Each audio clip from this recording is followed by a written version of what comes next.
Welcome back to Connection First, Behavior Next. I'm Miss McLean. And I'm Miss Lyons. And today we're so excited to be kicking off our anthem. Oh my goodness, the Align Connection anthem.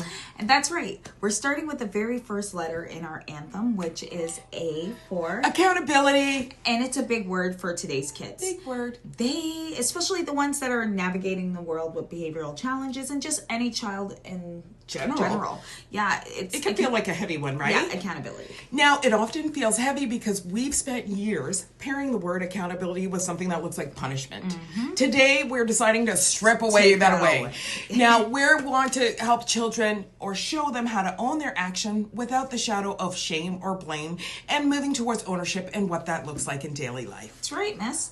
Let's do an analysis of the word accountability. Let's look at what's actually happening in a child's brain when something goes wrong.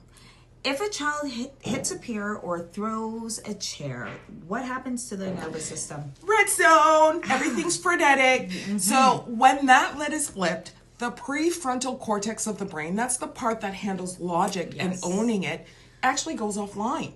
Now, if we demand an apology from a child at that time, that explanation doesn't seem right, and we are not having accountability. We're actually introducing shame. And shame is the enemy of change. It says, I'm bad, and accountability would say, I made a mistake. Yeah, and I can fix it. How do I fix it? So this is how do we pivot? How do we move from the blame to ownership? Yeah. It starts with connection, the connection piece that we always talk about.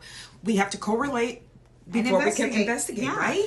And I love the phrase, safe to say. We want to create an environment where a child feels safe enough to say, yeah, I did that. I did it. And to do that, we use a neutral observation. And now, instead of why did I break that, which is a blame kind of idea, we try and say, I see the crayons on the floor. That tells me that you're having a really hard time, and that's the observation part, right? Oh my goodness. And now we know that opens the door.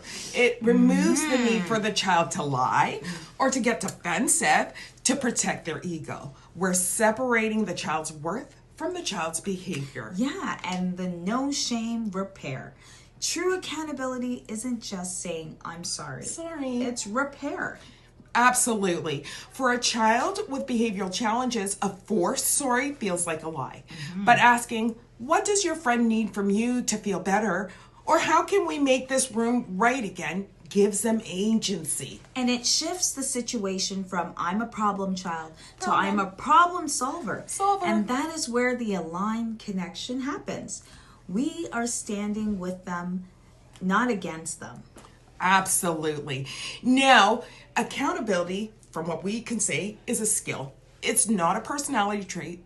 It takes patience, and it takes practice, and it takes a whole lot of grace. And love. So next time your child or student misses the mark, remember, we connect first. Help them calm the nervous system, and we remove the shame and watch them have the courage to find their story. You got it. Right? So this concludes our deep dive into that letter A for accountability. Let us know which parts of this segment resonates with you. And thanks for joining us. And stay tuned as we continue our journey through the Align Connections Anthem. And that's the roadmap to helping parents, teachers, and community partners that work with children by providing strategies to assist with challenging behaviors. And as we always say, until next time, remember, connection first, behavior next. Peace.